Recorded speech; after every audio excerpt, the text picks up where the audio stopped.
আউযুবিল্লাহি মিনাশ শাইতানির রাজিম বিসমিল্লাহির রহমানির রহিম। তো আজকে আমরা যে বিষয়ের উপরে আলোচনা করতে যাচ্ছি মেহেরবান আল্লাহর নামে। আমরা জানি যে মোদির মৃত্যু সম্পর্কে ঘোষণা অলরেডি দেওয়া হচ্ছে। এটা এখন কলির যুগ, কিন্তু এই ঘোষণাটা আসলে কেন দেওয়া হচ্ছে এই সম্পর্কে আমরা জানব। দেখেন, যখন হচ্ছিল আপনার একটা কথা বলি যে যখন শ্রীকৃষ্ণ তার এক সৈন্যবাহিনী প্রত্যেকটা নবী রাসূল প্রত্যেকটা নবী রাসূল এই পৃথিবীতে যখন আসছে আল্লাহ তাআলা প্রদত্ত, তারা আসার পরে কখনো বলিনি আমি স্রষ্টা বা আমি এইগুলো করে থাকি। ঠিক তেমনই শ্রীকৃষ্ণ নিজে পৃথিবীতে আসার পরে সে নিজে বলতেছে যে আমাকে মানব রূপে পাঠানো হয়েছে। কি হয়েছে? মানব রূপে তিনি আসছে। তিনার পিতামাতা ছিলেন, তার ভাই ছিল বলরাম, তার বোন ছিল সুভদ্রা। এখন আমরা যে বিষয়ের উপরে আলোচনা করতে যাচ্ছি এটা হচ্ছিল পুরুষোত্তম নীলা পুরুষোত্তম বই থেকে, যেটা আপনার হচ্ছিল এটা। এখানে বলা আছে সম্পূর্ণভাবে শ্রীকৃষ্ণ বলতেছে যে আমি যিনি সূর্য, চন্দ্র, নক্ষত্র এগুলো নির্মাণ করছে, এই গাছপালা, এই প্রাণী জগৎ, তিনি একমাত্র এই পৃথিবীর প্রতিপালক হতে পারেন। তিনি একমাত্র এই সর্বজ্ঞ মহাজগতের তিনিই স্রষ্টা। অর্থাৎ দেখেন, এখন কথা হচ্ছে শ্রীকৃষ্ণ সম্পর্কে আমরা যতটুকু ধারণা পাই, মহানবী সাল্লাল্লাহু আলাইহি ওয়াসাল্লাম যখন মসজিদুল আকসাতে উনি যখন নামাজ আদায় করতেছিলেন, তখন ওনার পিছনে যে নবীগণরা ছিলেন তার ভিতরে শ্রীকৃষ্ণ একজন নবী হিসেবে ছিলেন। এখন কথা হচ্ছে ওনাকে এই নামে ডাকা হয়েছে, কিন্তু ওনার ওল্ড টেস্টামেন্টের ভিতরে যদি আমরা যাই ওনার সম্পূর্ণরূপে আমরা নাম খুঁজে পাবো। এখন কথা হচ্ছে যে আসলে কেন এই যে মোদি সরকার এনার মৃত্যুটা এত ভয়ঙ্কর রূপে দেখানো হচ্ছে। ঘটনাটা দেখেন, একটা সময় বৈদিক যুগে যখন অনেক যুগে মানুষ পড়াশোনা জানতো না, তাদের মেধা চরিত্র ছিল না, তখন তাদেরকে শিক্ষা থেকে বঞ্চিত করা হতো। যেরকম আজকে আমাদের দেশে কি করছে যে স্বৈরাচার আওয়ামী লীগ, তার যে দীপুমণি যিনি কিনা শিক্ষামন্ত্রী, তিনি মানুষকে শিক্ষা থেকে দূরে রাখার চেষ্টা করছে, অর্থাৎ চাইছিল শিক্ষাটাকে যেন ভুলে যায়। ঠিক তেমনই যুগের সময়ে কালে কালে কি করছে, তারা গীতা মানুষের কাছে পড়তে দিনি। বেদ, যজুর্বেদ, সামবেদ, ঋগ্বেদ, অথর্ববেদ, এরকম যত প্রকার বেদ আছে, গরুড় পুরাণ, পদ্ম পুরাণ, এরকম যত উপনিষদ যা কিছু বলেন না কেন, এগুলো কখনো সাধারণ মানুষের কাছে তুলে ধরিনি। কারণ সাধারণ মানুষ যদি এগুলো জানতো তাহলে পরে একটা যুদ্ধ বিদ্রোহের মতো সৃষ্টি তৈরি হতো। তো আমরা একটা বিষয় দেখব যে ইন্ডিয়াতে দুইবার রাইট হয়েছে, দুইবার। এই দুইবার রাইটের সময় ইন্ডিয়া মূলত একটা মুসলিম শাসিত দেশ ছিল। এটা কোন সময় ছিল এবং কিভাবে? হ্যাঁ, একটা সময় ছিল এই দেশটা সম্পূর্ণ হিন্দু নিজমে পরিপূর্ণ ছিল। তখন সে দেশের রাজারা অন্যায় করার কারণে সে দেশে আমাদের একজন ওলি খাজা মঈনুদ্দিন চিশতি গরিবে নওয়াজ, ওনাকে আল্লাহ তাআলা ওইখানে কি করে পাঠায়। ওনার মাধ্যমে সমগ্র ইন্ডিয়াতে ইসলাম প্রতিষ্ঠিত হয় এবং সেই ইসলাম প্রতিষ্ঠিতর পরে ইসলামটাকে সম্পূর্ণরূপে ইন্ডিয়া থেকে সম্পূর্ণ চিরতরে মোছার জন্য তারা দুইবার রাইট নির্মাণ করে। সেই রাইটে তারা হাজারো মুসলমানদের মা বোনদের ইজ্জত নষ্ট করে, হাজারো মানুষদের ঘরবাড়ি জ্বালিয়ে পুড়িয়ে দেয়, হাজারো মানুষের সম্পত্তি, লক্ষ লক্ষ মানুষের সম্পত্তি তারা কি করে, তাদের জমির যত প্রকার গবাদি পশু, ধান, ক্ষেত খামার সব কিছু তারা লুটে পুটে নিয়ে তাদের আয়ত্তাভুক্ত করার পরে তাদেরকে অগ্নিভূষিত করে। কি করে? অগ্নিভূষিত করে। আর এইগুলো শুধুমাত্র এখন না, দেখেন জন্মের পর জন্ম বিভিন্নভাবে আমরা জানি হিন্দু শাস্ত্র মতে বিভিন্নভাবে জন্ম হয়, প্রত্যেকটা বারে বারে মানুষ পৃথিবীতে আগমন করে। যদি সে কথাটাও আপনি ধরেন তো এই মতে বোঝা যায় যে শ্রীকৃষ্ণ তার আগে তাদেরকে এই বিষয়গুলোই ঠিক করার জন্য তিনি যখন তারকা নগরী নির্মাণ করার চেষ্টা করে, ঠিক সেই সময় কি হয় আমরা একটু বিষয় দেখব। সেই সময় যে আপনার ছিল যখন নির্মাণ করা হয় তখন তার দেশের কিছু সৈনিক যাদেরকে উনি নিজে প্রশিক্ষণ দেয় সৈন্যদেরকে, সেই প্রশিক্ষণপ্রাপ্ত সৈনিকগুলো তার নিজের যে মানুষগুলো ছিল তারকা নগরীর সেই মানুষদের উপরে দমন পীড়ন শুরু করে। তখন শ্রীকৃষ্ণ যদি চাইতো তাদেরকে কোনো না কোনো বান স্বরূপ বা কোনো রকম সিস্টেম দিয়ে, দেখা গেল আল্লাহর নীলা খেলা দিয়ে তাদেরকে ধ্বংস করতে পারতো, কিন্তু শ্রীকৃষ্ণ কলাম এই কাজটা তদরূপ দ্রুত সহকারে করিনি, তিনি কলাম মাথায় নিচ্ছেন। তাই এখানে আমরা একটা বিষয় দেখতেছি যে নির্ণয়, পুরুষোত্তম অর্থ হচ্ছিল নির্ণয়। দেখেন শ্রীকৃষ্ণ বোঝাতে চাচ্ছে প্রত্যেকটা মানুষ যেন তারা তাদের মেধা খাটায়, তারা যেন তাদের ব্রেন খাটায়, তাদের মস্তিষ্ক খাটানোর পরে এই নির্ণয়টা করতে পারে যে আসলে কোনটা সঠিক কোনটা ভুল। হ্যাঁ, আমরা আজকে দেখতে পাচ্ছি বাংলাদেশে যত প্রকার হত্যাকাণ্ড, রাহাজানি যা কিছু হয়েছে, এই আওয়ামী লীগ সরকারকে দ্বারা গঠিত, এটা সম্পূর্ণ ভারতের একটা চক্রান্ত। আর ভারত কখনো বাংলাদেশের ক্লোজ বা ভালো কোনো ফ্রেন্ডশিপ হওয়ার চেষ্টা করতে পারেও না এবং হবেও না, কারণ বাংলাদেশ তাদের কাছে অনেক পরিমাণে সম্পত্তি পায় যা তারা জানেও না, যেগুলো তাদের বাপদাদারা জানতো।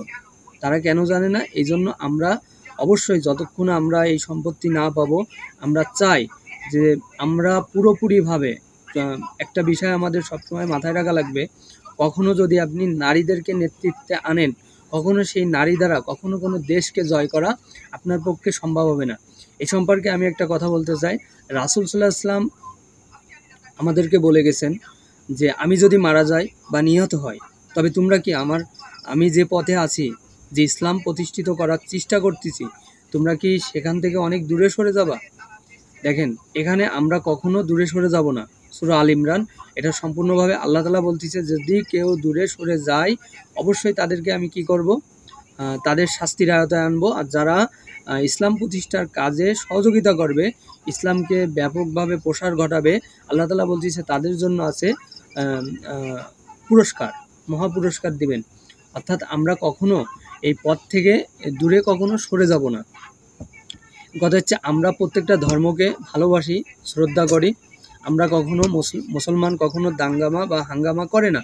আর এই যে যত প্রকার নবী রাসূল যারা আসছে না কেন, ঈসা আলাইহিস সালাম উনি আসছে খ্রিস্ট ধর্মে, এরকম যত প্রকার নবী আসছে, দাউদ, ইব্রাহিম, নুহু, যত প্রকার আপনি যত নবীদের কথা বলেন না কেন, প্রত্যেকটা নবী কোনো না কোনো ধর্মে, কোনো না কোনো জাতি, যা কিছুর ভিতরে আসছে না কেন, তারা আমাদের মুসলিমিন নেতা এবং মুসলিম রাজত্বের নূর, অর্থাৎ ঐশী, তাদের দ্বারা পৃথিবী পরিচালিত হয়েছে।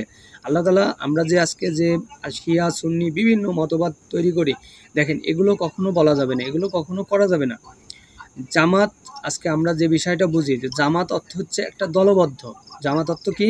একটা দলবদ্ধ। আপনি সেই ইসলামিক যে কোনো দলের ভিতরে যান না কেন, একটা আপনাকে দলবদ্ধ হতে হবে। আর যদি আপনি দলবদ্ধ না হন, তাহলে কখনো কোনো রাষ্ট্রীয় কোনো কিছু জয় করা আপনার পক্ষে সম্ভব না। দেখেন সে সময় ইন্ডিয়াতে মুসলমানরা দলবদ্ধ ছিল না, যার কারণে মুসলমান কি হয়েছে, ইন্ডিয়া থেকে বিলুপ্ত হয়েছে কঠিন প্রকারের। যে সময়গুলোতে যদি আপনি সেখানে থাকতেন, সেই জন্ম লগ্নের দিকে যদি আপনি থাকতেন, সেখানে যদি জন্মরহিত অবস্থায় থাকতেন, তাহলে আপনারা এইসব সম্পর্কে জানতে পারতেন যে কত মানুষকে মারা হয়েছে, কত লুটতরাজ চালানো হয়েছে, দুইবার দ্বিতীয়বার রাইটের কারণে। অর্থাৎ আমরা চাই যে এই সম্পূর্ণ রূপটা আজকে বাংলাদেশ কেন, পৃথিবীর সম্পূর্ণ পৃথিবী জগৎ জানুক যে আসলে কতটা নির্মমভাবে মুসলমানদেরকে উৎখাত করা হয়েছে। রাসূল সাল্লাল্লাহু আলাইহি ওয়াসাল্লাম বলে গেছেন যে অবশ্যই গাজওয়াতুল হিন্দ এমন একটা শব্দ যেটা কিনা তারা নিজেরাই তৈরি করে ফেলতেছে। কোনো জাতি কলাম গাজওয়াতুল হিন্দ কখনো মুসলমান কখনো তৈরি করার চেষ্টা করবে না, কিন্তু গাজওয়াতুল হিন্দ তারা নিজেরাই তৈরি করার চেষ্টা করতেছে। তারা নিজেরাই জানে যে এই যে সরকার, যে আওয়ামী লীগ ছিল, যে শেখ হাসিনা ছিল, যে এ হচ্ছিল এমন একটা, যে কয়বার নির্বাচনে দাঁড়াইছে, যে কয়বারই নির্বাচনে আসছে, এটা সম্পূর্ণ ইন্ডিয়ার একটা বিরাট চক্রান্ত। এগুলো হচ্ছে সম্পূর্ণভাবে লেখা আছে, এগুলো কলির যুগে এগুলো ঘটবে। শেষ জমানায় রাসূল সাল্লাল্লাহু আলাইহি ওয়াসাল্লামও বলে গেছে এগুলো ঘটবে, এবং তিনি এইসব সম্পর্কে বিভিন্ন সাহাবীদেরকে বলে গেছেন। তারপরে আপনার হচ্ছিল, যদি আমরা জানি যে পৃথিবীর ভিতরে যেটা হচ্ছিল কয়েকটা জায়গায়, যে ইন্ডিয়াতে যে বেশ বড় বড় যে জগন্নাথ মন্দিরগুলো আছে, জগন্নাথ মন্দির যেখানে অচন্তনাথ নাথজি উনি বলে গেছেন, ওনার হচ্ছিল গ্রন্থের ভিতরে লিখে গেছে, কলির যুগের বেশ কিছু উনি ধারণা দিয়ে গেছে যে মহাবিনাশের বিষয়টা দেখানো হয়েছে। ইন্ডিয়া কলাম মহাবিনাশের দিকে যাবে শুধুমাত্র এই একটা সরকারের লিড দেওয়ার কারণে। অর্থাৎ আমরা কখনো, এখন আমরা এই সুযোগটা কলাম বাঙালির হাতে সম্পূর্ণরূপে আছে। কারণ অর্থাৎ আমরা চাই আমাদের দেশের যেন সৈনিকরা অবশ্যই এই সম্পর্কে ধারণা রাখুক যে তারা তাদের অনেক অর্থ সম্পদ ইন্ডিয়ার ভিতরে আছে। দ্বিতীয়ত তাদের এই মাথায় রাখা লাগবে বিষয়টা, কখনো নারী নেতৃত্ব দিয়ে কখনো দেশ কখনো পরিচালিত হতে পারে না।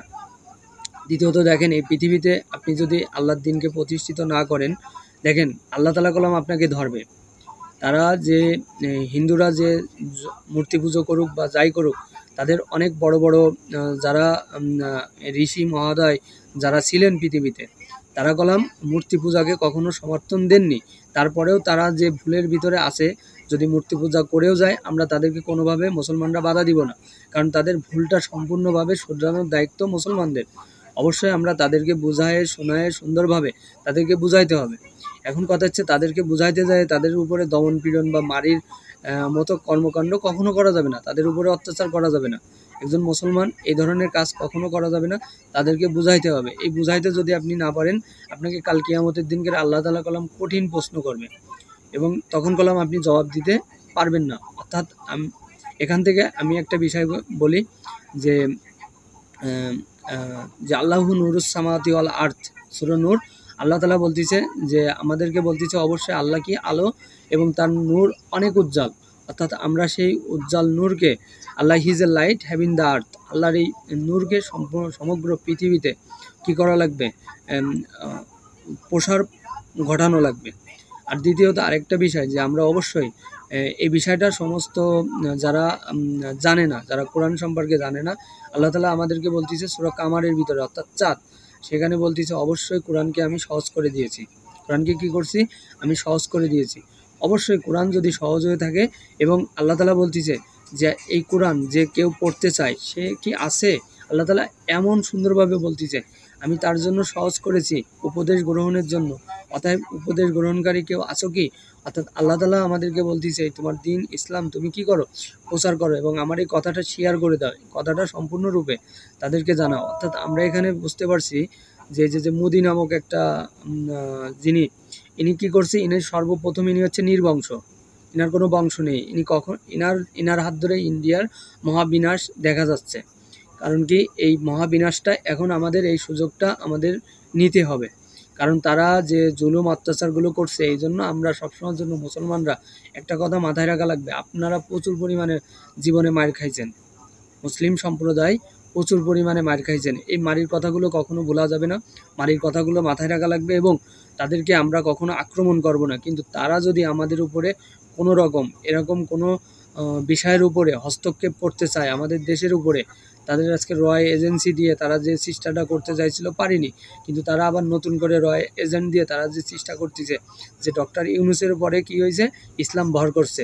দেখেন এই কথাটা পৃথিবীর বুকে কোথাও আপনার ছড়ানোর কোনো কায়দা নেই, কারণ ডক্টর ইউনূসের পরে ইসলাম কখনো ভর করে না।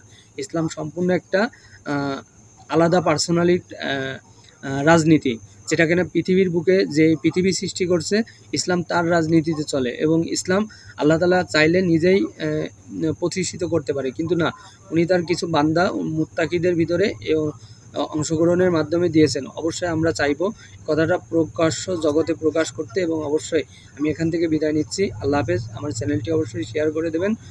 আল্লাহ হাফেজ।